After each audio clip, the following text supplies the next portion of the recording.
Bonjour et bienvenue dans ce webinaire de présentation de comment réaliser ces cas d'usage avec la version Ségur d'Acteur. Donc, je me présente, je m'appelle Karine Hébert, je m'occupe du e-learning et des ressources pédagogiques au sein de la Société Atlantide. Et aujourd'hui, je suis accompagnée de Guillaume Gaguet, qui est expert fonctionnel et qui sera amené à répondre avec moi à vos questions en fin de présentation.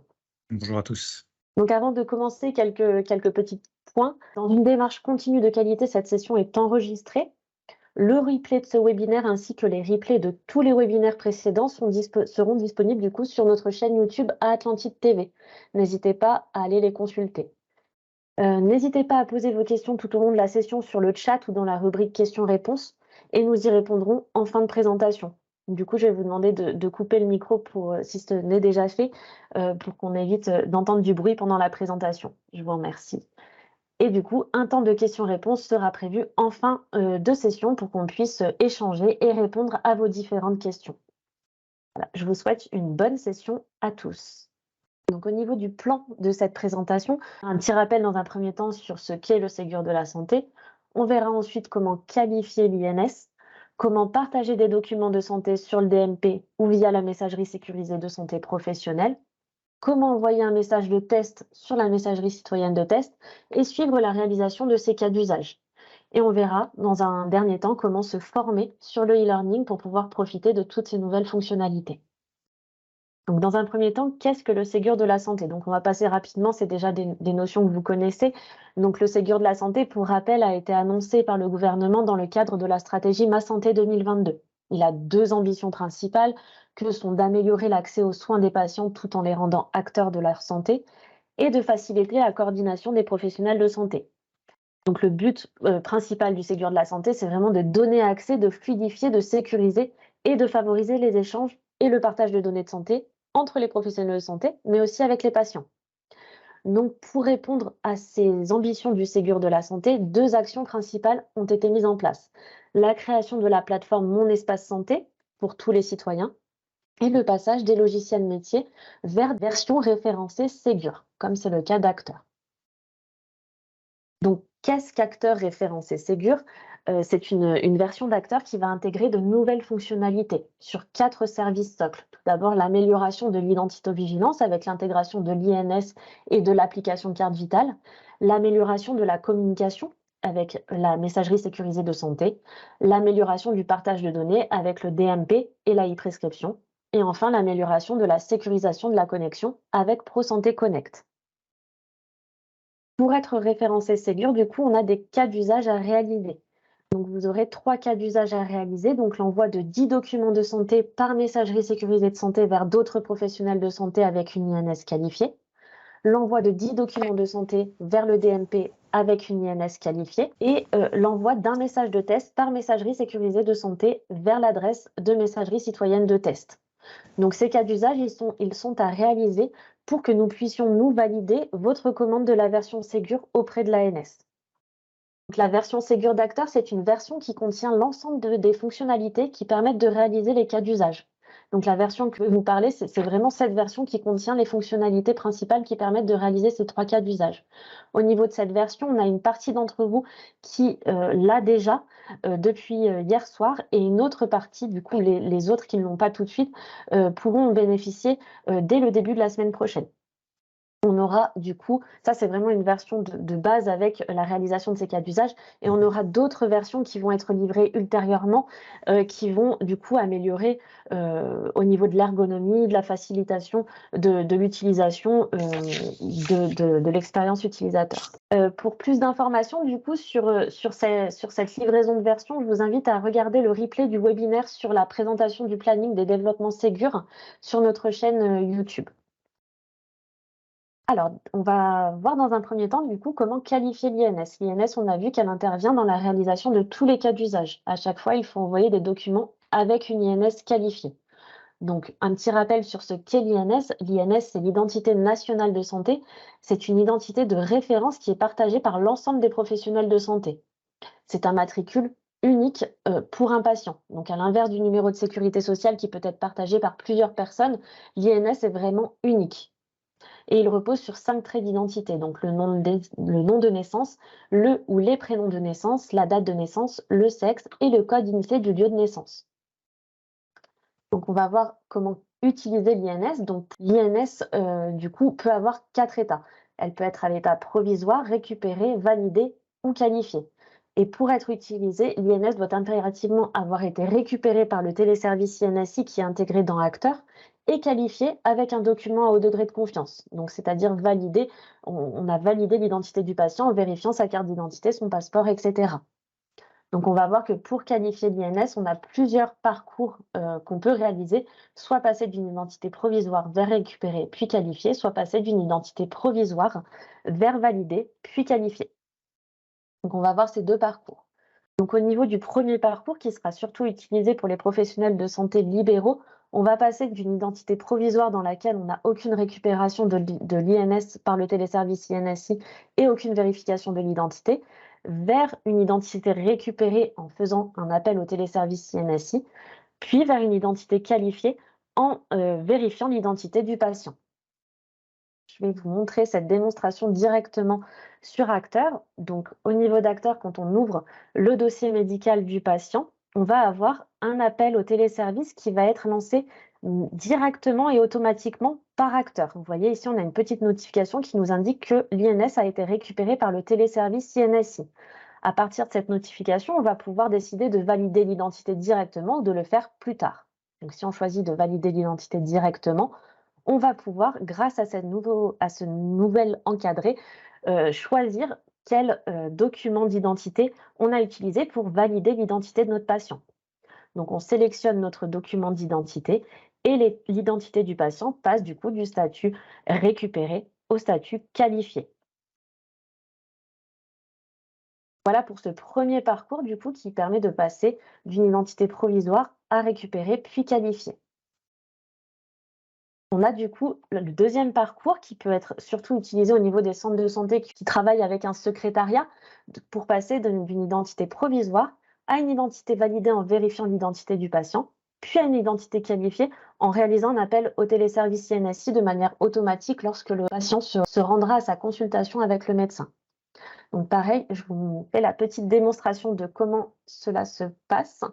Donc au niveau de la feuille de soins, on va pouvoir, donc en ouvrant la feuille de soins du patient sur le petit œil, on va pouvoir valider directement l'identité du patient en cliquant sur le bouton Valider l'identité. Donc on aperçoit la même fenêtre que précédemment dans laquelle on peut choisir le document d'identité qu'on a utilisé pour valider l'identité du patient. Donc l'identité, l'INS passe du statut provisoire à validé. Ensuite, du coup, lorsque le patient va se rendre à sa consultation avec le médecin, donc là, on imagine que le médecin ouvre le dossier médical de ce patient, le service INSI va faire un appel automatique et donc l'identité va directement passer d'une identité validée à qualifiée puisqu'elle aura été récupérée par le téléservice et validée avec un document d'identité à haut degré de confiance. Voilà pour les deux parcours pour qualifier une identité. Alors, juste un petit rappel au niveau des nouveaux boutons que vous pouvez rencontrer concernant cette INS. Donc, vous avez le bouton INSI au niveau de la fiche patient qui permet de lancer un appel manuel au téléservice INSI et le bouton Valider identité qui vous permet d'ouvrir cette nouvelle fenêtre de validation de l'identité qui vous permet de choisir le justificatif que vous avez utilisé pour valider l'identité du patient. Ensuite, alors dans cette première version Ségur d'Acteur, il va être nécessaire de fermer la fiche patient et de la réouvrir pour que la qualification de l'INS soit effective et que l'état du DMP soit récupéré. Donc là, on est vraiment en train de travailler sur l'amélioration de cette étape et du coup, on va pouvoir vous livrer rapidement une nouvelle version qui corrigera cet élément et vous n'aurez plus besoin de fermer et réouvrir le dossier du patient. Au niveau du partage des documents de santé sur le DMP ou via la messagerie sécurisée professionnelle, donc pour rappel, le fait d'avoir une INS qualifiée va vous permettre d'envoyer des documents directement sur le DMP et d'envoyer des documents vers la messagerie sécurisée citoyenne professionnelle et citoyenne. Et ça c'est effectivement possible uniquement avec une INS qualifiée. Donc je vais vous faire la petite démonstration de comment envoyer des documents sur le DMP et via la messagerie sécurisée de santé. Donc tout d'abord, on va vérifier que la messagerie sécurisée de santé est bien connectée au niveau du coup de l'onglet messagerie. Donc on vérifie que le statut est bien à l'état connecté. Ensuite, au niveau du dossier médical, on va vérifier au niveau du consentement que le patient a accepté qu'on partage des documents sur son espace santé et par messagerie sécurisée de santé professionnelle avec d'autres professionnels de santé. Il faut vraiment que le patient ait accepté ces éléments pour qu'on puisse les partager. Une fois qu'on a vérifié ces éléments, on va également pouvoir vérifier l'état du DMP, qu'il soit bien à l'état ouvert. Et ensuite, on pourra également vérifier que l'INS du patient est bien à l'état qualifié, donc, comme on le voit ici, comme c'est le cas ici. Donc, une fois que toutes ces vérifications ont été effectuées, donc, on va pouvoir réaliser un formulaire qu'on va pouvoir envoyer directement par messagerie sécurisée de santé ou sur le DMP du patient. Donc là, on ouvre un formulaire de non-contre-indication à la pratique du sport. Donc on va renseigner le formulaire pour pouvoir le partager sur le DMP ou via la messagerie sécurisée de santé. Il va falloir dans un premier temps qu'on type ce formulaire, qu'on lui donne un type. Donc pour ce faire, on va aller dans Accueil. Au niveau des propriétés d'alimentation du DMP, il va falloir qu'on choisisse le type du document. En fait, le type du document va nous permettre de classer les différents formulaires qu'on va envoyer sur le DMP du patient, pour que ce soit vraiment rangé et classifié dans son DMP. Donc on va pouvoir enregistrer cet élément, et une fois qu'on a choisi le type, du coup, le formulaire pourra effectivement partir sur le DMP. Pour l'envoyer via la messagerie sécurisée de santé, il va également falloir qu'on identifie les destinataires de ce formulaire. Donc on va cliquer sur le bouton option de partage pour pouvoir choisir nos destinataires. Donc là on a la possibilité d'ajouter des destinataires. On va rechercher notre destinataire dans l'annuaire de santé, donc en tapant son nom et son prénom. On le sélectionne une fois qu'on l'a trouvé. On le sélectionne. Et ensuite, si besoin, on peut ajouter un autre destinataire, si nécessaire, pour l'envoyer à un ou plusieurs destinataires. Donc là, par exemple, on ajoute un autre destinataire, on le sélectionne dans l'annuaire de santé. Une fois qu'on aura enregistré ces destinataires, on va pouvoir du coup enregistrer le formulaire, ce qui va permettre son envoi sur le DMP du patient, mais aussi sur la messagerie sécurisée de santé. Donc là, on voit bien la confirmation de l'envoi sur la messagerie sécurisée de santé par mail. Et au niveau du DMP, du coup, on peut modifier l'affichage des blocs pour voir quels documents ont été envoyés sur le DMP du patient. Voilà pour cette étape d'envoi des documents sur le DMP, la messagerie sécurisée de santé. On va maintenant voir comment envoyer le message de test sur la messagerie citoyenne de test et suivre la réalisation de ces cas d'usage. Pareil, je vous lance la petite démonstration. Donc, pour envoyer le mail sur la messagerie sécurisée citoyenne de test, en fait, cette messagerie, elle n'est pas encore effective pour tous les citoyens. C'est en train d'être mis en place. Donc, au niveau de la réalisation des cas d'usage, on vous demande d'envoyer un mail de test pour vérifier que cette fonctionnalité est bien opérationnelle. Donc, vers une messagerie sécurisée citoyenne de test. Donc, pour ça, ça va se passer au niveau d'un nouvel onglet sur votre session acteur qui s'appelle Suivi Ségur, dans lequel, du coup, vous allez retrouver une partie envoi du message de test. Donc là, vous avez juste à cliquer sur le bouton envoyer.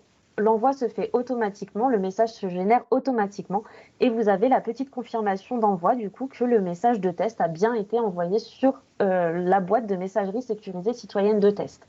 Donc ici, juste à cliquer sur le bouton envoyer. Vous n'avez pas de mail à paramétrer, tout est fait automatiquement. Et donc, vous voyez l'indicateur ici qui vous permet de voir que vous avez envoyé le message vers la messagerie citoyenne de test sur les 1 demandés par le cas d'usage.